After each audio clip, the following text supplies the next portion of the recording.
कहानी खरगोश और शेर। बहुत समय पहले की बात है। जंगल का राजा शेर भोजन के लिए रोज रोज शिकार करते करते थक गया। वह सोचने लगा क्योंकि सब जानवर उसे अपना राजा मानते हैं, इसलिए वह शिकार के पीछे भागने के बजाय जानवरों को आज्ञा देगा कि जंगल का एक जानवर रोजाना उसकी भूख मिटाने के लिए आ जाए। उसने जंगल के जानवरों को अपने पास बुलाया और कहा, मेरे प्यारे साथियों, मुझे अपने भोजन के लिए रोजाना शिकार करने के लिए जंगल में जाना पड़ता है। इससे सारा जंगल मेरे कारण डरा रहता है। मैं तो रोज केवल एक ही जानवर को मार कर खाता हूँ, परंतु आप सब डरे डरे रहते हो। इसलिए हम लोग एक व्यवस्था कर रहे हैं कि रोज सुबह होते ही एक जानवर मेरे सामने आ जाए ताकि मैं उसे खा सकूं। ये आप आपस में फैसला कर ले कि वह कौन सा जानवर होगा। इस तरह मैं शिकार करने की परेशानी से बच जाऊंगा और आप सब जंगल में निडरता से घूम सकेंगे। जानवरों ने आपस में विचार विमर्श किया और माना कि यह तरीका सभी के लिए फायदेमंद है। उन्होंने तय किया कि हर रोज शाम को एक पर्ची निकाली जाएगी। जिसका नाम पर्ची पर होगा वही अगले दिन शेर का भोजन बनेगा। यह योजना तुरंत लागू कर दी गई। रोज शाम को पर्ची निकाली जाती और सुबह बेचारा एक जानवर शेर के भोजन के लिए पेश हो जाता। यह तो सच है कि यह उस जानवर के लिए बहुत ही दुखद होता था, परंतु इससे बाकी सभी जानवरों को कोई भय नहीं रहता था। एक शाम को जब खरगोश के नाम की पर्ची निकली तो खरगोश बोला कि मैं शेर का भोजन नहीं बनूंगा। इस पर बंदर बोला, शेर अपना वादा निभा रहा है, इसलिए हम सभी निडरता से जंगल से घूम फिर सकते हैं। गीदड़ बोला, खरगोश, अगर तुम शेर का भोजन नहीं बने तो तुम हम सबको खतरे में डालोगे। तो खरगोश बोला, यह सब तुम मुझ पर छोड़ दो। यह कहकर खरगोश आराम से लेट गया, परंतु खरगोश को नींद नहीं आ रही थी। वह घंटों लेटा लेटा सोचता रहा कि ऐसा क्या करूं जिससे मेरे और मेरे सभी साथियों की जान बच जाए और इस दुष्ट शेर से छुटकारा भी मिल जाए। खरगोश रात भर सोचता रहा तो सुबह होते होते उसे एक उपाय सूझा। जब उसने सब कुछ विस्तार से सोच लिया तो उसे तसल्ली हो गई कि उसकी योजना सफल हो जाएगी, तो वह अपने आप को तरोताजा करने के लिए थोड़ी देर सो गया।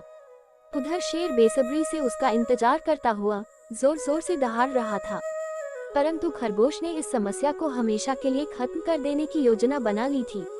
योजना के तहत ही खरगोश ने बुए शेर के सामने पहुंचने में इतनी देर की थी। खरगोश का देर से आना ही शेर के अपमान का प्रतीक था और वह भूखा भी था। जब खरगोश शेर के सामने पहुंचा तो शेर दहाड़ा, क्या तुम मेरा भोजन बनकर आए हो? हाँ सरकार, खरगोश ने घबराते हुए बड़े आदर से उत्तर दिया। तो फिर तुमने इतनी देर क्यों कर दी? शेर ने गुस्सा होकर पूछा। सरकार, मैं बता रहा हूँ, खरगोश बोला। सुबह जब मैं यहाँ आ रहा था तो दूसरे शेर ने मुझे रोक लिया और मुझसे कहा कि तुम आगे नहीं जा सकते। सरकार, वह मुझे खाना चाहता था। मैंने उससे बहुत मिन्नतें की कि आप मुझे नहीं खा सकते, मुझे जंगल के राजा की आज्ञा के अनुसार उनके पास पहुंचना है। इस पर वह बहुत गुस्से से बोला कि मैं ही जंगल का राजा हूँ, और दहाड़ते हुए बोला कि जाओ, मेरा अधिकार छीनने वाले को कहो कि मैं यहाँ कुएं पर हूँ, और बाकी सभी जानवरों को भी कह देना कि जंगल का राजा कुएं पर रहता है। यह सुनकर शेर बहुत नाराज हो गया। जबकि दूसरे शेर के मिलने की बात बिल्कुल झूठ थी, फिर भी यह बात भूखे नाराज शेर के दिमाग में बैठ जाती है। अब सबसे पहले वह अपने प्रतिद्वंद्वी से निपटना चाहता था। शेर ने बड़े गुस्से में खरगोश से कहा, तुम मुझे तुरंत वहां पर ले चलो जहां तुम्हें उसने रोका था। वह खरगोश के साथ उस कुएं की तरफ चल पड़ा जहां दूसरे शेर के रहने की बात खरगोश ने उसे बताई थी। शेर आग बबूला होकर खरगोश के साथ चल देता है। दोनों कुएं पर पहुंच जाते हैं। खरगोश शेर को कुएं में झांकने के लिए कहता है तो कुएं में अपनी परछाई देखकर शेर बुरी तरह दहाड़ता है। जब शेर को वापसी में अपनी दहाड़ सुनाई देती है तो वह आपा खो बैठता है और कुएं में कूद जाता है। इस प्रकार शेर गुस्से और पागलपन में अपनी जीवन लीला समाप्त कर लेता है। अब जंगल में किसी को शेर का डर नहीं रहा, वे जंगल में आजादी से रह सकते थे। खरगोश की योजना सही तरह काम कर गई। खरगोश एक रणनीति के तहत अपनी जान भी बचाता है और समस्या को हमेशा के लिए खत्म भी कर देता है। खरगोश की रणनीति बच्चों में हमेशा पाई जाने वाली एक भोली भाली बहाना बनाने की इच्छा पर आधारित है। देरी से आने के खरगोश के बहाने में उसका उद्देश्य अपनी जान बचाना ही नहीं, शेर को मारना भी था। वास्तव में खरगोश की दुविधा इसलिए इतनी कठिन थी कि वह न्यायी को जान से मारे बगैर खुद को बचा नहीं सकता था। यह कहानी एक ऐसे असहाय प्राणी की है जो एक बड़े ताकतवर प्राणी द्वारा पैदा की गई मुसीबत से जूझ रहा था। इस मुसीबत से बचने के लिए वह प्राणी एक ऐसी तरकीब का प्रयोग करता है जिसे हम धोखा और झूठ कह सकते हैं। मगर इस रणनीति पर अमल करते समय खरगोश व्यक्तित्व के कुछ अच्छे गुणों की मिसाल पेश करता है।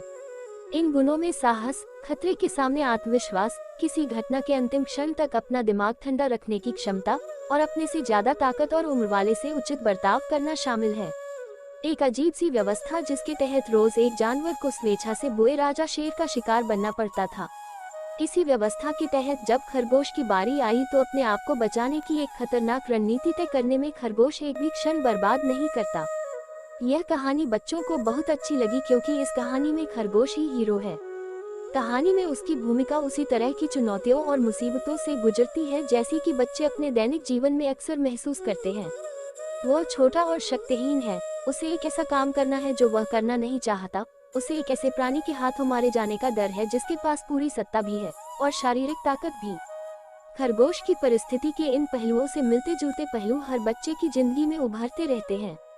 यद्यपि हम उन्हें अक्सर देख नहीं पाते क्योंकि हम माता पिता और अध्यापक की भूमिकाएं निभाने में बेहद व्यस्त रहते हैं।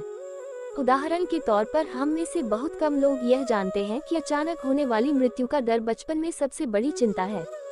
किसी बड़े और मजबूत व्यक्ति से आमना सामना होने की आशंका भी इसी प्रकार की चिंता पैदा करती है। खरगोश ने अपने सामने आई मुसीबत का बड़े ही निडरता और सूझबूझ से सामना किया। इसी तरह बच्चों को भी हर समस्या का हल बड़ी निडरता से करना चाहिए। ऐसी कहानियां हमें बहुत प्रेरित करती हैं। परंतु बड़े दुख की बात है कि हमारे प्राथमिक विद्यालय में पहली से 5वीं कक्षाओं के लिए कहानियां सुनाने की व्यवस्था नहीं है। यदि ऐसी व्यवस्था होती तो बच्चों को स्कूलों में अधिक समय तक रुकने में कोई दिक्कत महसूस नहीं होती। सभी जानते हैं कि कहानी सुनाने का बच्चों पर एक जादुई असर होता है। फिर भी हमारी टीचर ट्रेनिंग संस्थाएं भी कहानी सुनाने को गंभीरता से नहीं लेती। हालांकि उनमें से कुछ अपने पाठ्यक्रम में कहानी सुनाने के महत्व का जिक्र जरूर कर देती हैं।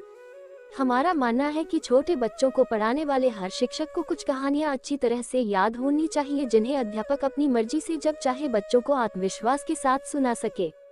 यह छोटी सी पहल प्राइमरी स्कूलों की कायापलट देगी, बशर्ते दैनिक पाठ्यक्रम में कहानी सुनाने को एक कला का दर्जा दे दिया जाए। शिक्षा, हमें जीवन में आई मुसीबतों का सामना बड़ी सूझबूझ से करना चाहिए।